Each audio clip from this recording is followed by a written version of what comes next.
Hello, welcome back to Kirkendall's Messy Life. And yes, I am filming this just me, and I want to see how this one goes. It's a very personal video, so bear with me with this. This is my second follow-up on my first video was what is a mess. This is kind of the follow-up of where was I when I was diagnosed and leading up to my diagnosis. I was diagnosed in 2014, and I want to go back actually a year or two before 2014 to give you a little backstory of what was going on with me personally and what was going on with me at that point. In December 2012, my grandmother on my mother's side passed away, and my mom and I moved in with my grandfather to help take care of him. And with this on her side of the family caused big chaos with her sisters because of greed, money. And big story short, they did a huge lawsuit over greed and lost. But with that caused a big family divide, a lot of heartache, and a lot of stress. And that's why I'm giving you a backstory of a lot of stress. Within that time frame, I started a college for medical student, and I was 22, I believe, 22, 23 around this time. And my mom and I lived apart for about a year and a half when she took care of my grandmother. But then when we moved in together to help my grandfather, like I said, we shared one bedroom, and we were living on top of each other for about about 6 months or so till they got the basement built up. So we had a lot of chaos and a lot of things going on. And why I want to give this backstory is because I kind of wonder with other people that are diagnosed with MS, what's your backstory? Was there something that triggered it? Was there, with autoimmune stress, very key. They're like stress. And it's like, well, there's only so many Valiums I can take a day. Believe me, sometimes it's nice just to be zoned out and all that. But with me going to school full-time, I was a full-time student. As the years keep progressing, we're gonna go up to 2014. I was diagnosed in May, all right? And this is what was going on around this time. Let's go to about a week right before I was diagnosed, or not even before I was diagnosed. It took them a while to diagnose me, but let's go up to May 2014. I went to school full-time. I worked full-time at the hospital. I worked a part-time retail job, all going to school full-time, maintaining honors society, all that good grades, and along with all this family drama. And yes, it went on for years and years and years, because my grandpa, when he finally did pass away, I believe he was 90 years old or 91, bless his soul. But we took care of him. He didn't want to go into a nursing home.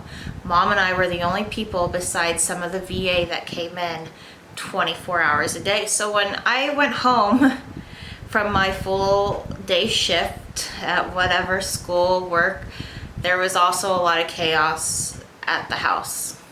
And so there wasn't a lot of relaxation within that. And I was 4 weeks, I believe, 4 or 5 weeks from graduating from this program. And with this school gave no breaks. It was a school that you did, I believe, within 2 years. And what was so great about it, because it probably was normally like a 4-year school, and it just kept going. So it was a hustle, but you know what? The light was there. 4 to 5 weeks I was there. And one day I was in the classroom, and all of a sudden my left hand here, my pinky just went numb. And I mean just went numb, tingly, and then hurt. And all of a sudden within an hour, my whole hand went numb, this whole hand, and my whole left foot, and went up my leg. And I called my mom. I said, I was in the medical program, so I knew I had some background knowledge. I said, Mom, I think I might be having like a stroke. I mean, can someone my age have a stroke? I was 24 years old. And at this time I was taking and I want to make this clear, nothing. I was taking no pills, nothing, no Tylenol, no nothing. I was really adamant to not take any medicine. The only thing that was in me was an IUD for birth control. Other than that, nada. So I was like, I need you to come get me, or something's going on. And she's thinking, oh, Lauren, you know, we took my grandfather back and forth to the hospital many times. And I'm sure she's like, oh, great. But we lived 5 minutes from the college, so I made sure I booked it home. And by the time I got home, my whole left side was numb and my face was starting to go numb. But you know, the thing with MS, you can't see, right? You can't see any of these symptoms. And I said, take me to the hospital. But I didn't want to go to our local hospital because you know why? I worked there. That's the last place, you know, you work there. You don't want anyone to see you down and out. And I'm saying, you know, so I go into the hospital somewhere else, and I'm not kidding you, within probably that 24-hour period, the numbness went all the way down from my left side to my right. Not just numbness either, heaviness. And I mean, my body, I lost weight then as well. I was a lot thinner than I am right now. And my body felt probably as big as I am now, if not bigger. Like I felt like I probably weighed maybe 400, 500 pounds. My legs felt like that each. And in the hospital, I don't know if they thought I was there to get drugs, because with MS, you know, you can't see any symptoms. You can't, when I'm sitting there crying and saying I hurt, and all this stuff is numb. They gave me Tylenol, people, Tylenol, and I'm sitting there, I said, I'm not going home. You don't understand. I couldn't walk out of there. So they gave me a wheelchair, and I remember them wheeling me out to the car, and I said, I can't get up from the wheelchair. There was nothing. And I said, you can't send me home like this. And I remember crying because I'm thinking, what is going to happen? You're gonna send me home with what? Tell me to take Tylenol and follow up with my physician in the morning, where I wasn't even able to get up and go to the bathroom, folks. That is how scary this was within a 24-hour period. Okay, I go home. Yep, they send me home. I go home. My primary doctor, who was new, never dealt with MS before. It wasn't until 2 weeks after this episode. So I laid there in bed for 2 weeks without being treated. 2 weeks. And I remember that it was hell on earth, because my body that felt numb and heaviness all that time. Normally now they give you steroids. They get anytime you have any of that stuff going, they make sure to get your medicine rolling. But I laid in bed for 2 weeks, unable to go anywhere, in pain. I had to stop my full-time job, my part-time job, my school, and my school would not let me come back either, because I was in clinicals. So for clinicals, you have to stand. And at that point, I couldn't even sit in a wheelchair. And how was I gonna stand 14, 16 hours on my feet to do rounds of clinicals around whatever hospital, medical facility there was going to do? So when they diagnosed me with MS, I was just, to tell you the truth, I don't even remember being diagnosed. I was in so much pain and probably even blocked it out.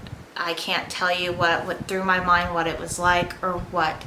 I remember going in there even months later. Oh man, I remember seeing you. You were in a lot of pain when you came in here in this. And I can't tell you what happened and why, or I can't remember. I can't remember. A 24-year-old girl who was on nothing, no medicine, can't tell you what happened and why, what was going on due to multiple sclerosis. You were diagnosed with multiple sclerosis, May 2014. That changed. May changed my life.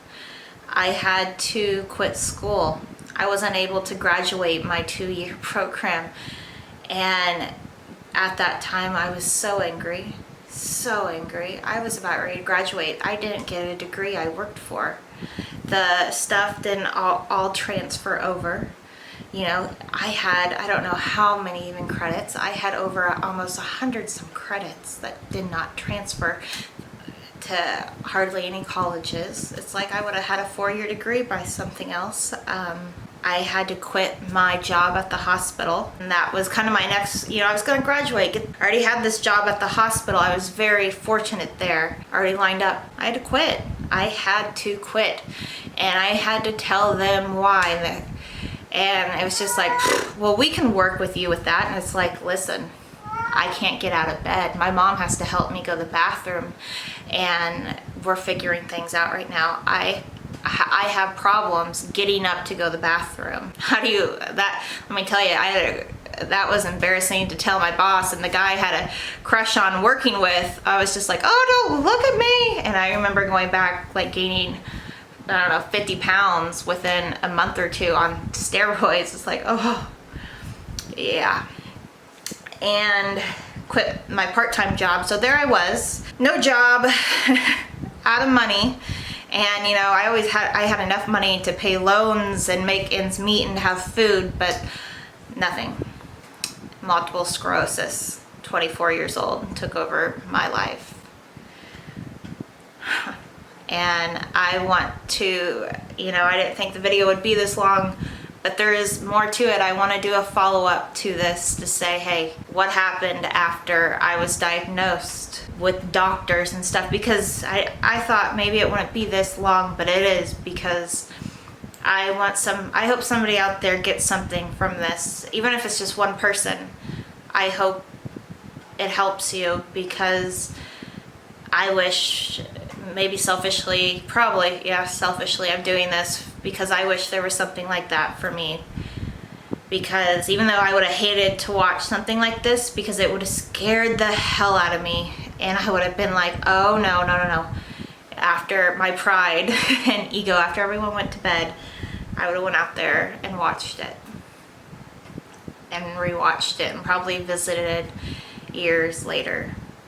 So maybe I'm going back in time and putting this video out for the 24-year-old Lauren April Kirkendall girl that got diagnosed with MS, to say, hey, it's gonna suck, and it's gonna suck for a while, and I don't want to get emotional on camera. That's why I had to do it by myself.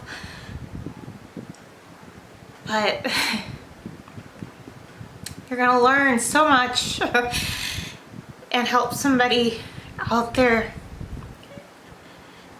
And right here is what you do for people that get in those MS groups, and even life, because life sucks sometimes and it hurts.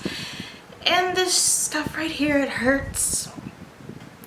And I think that's why I put on a full face of makeup and did my hair, because I was just thinking, oh my God, well, I at least gotta look good if I'm gonna sit here and talk about this. So I want to thank you for tuning in if you watch this video all the way through.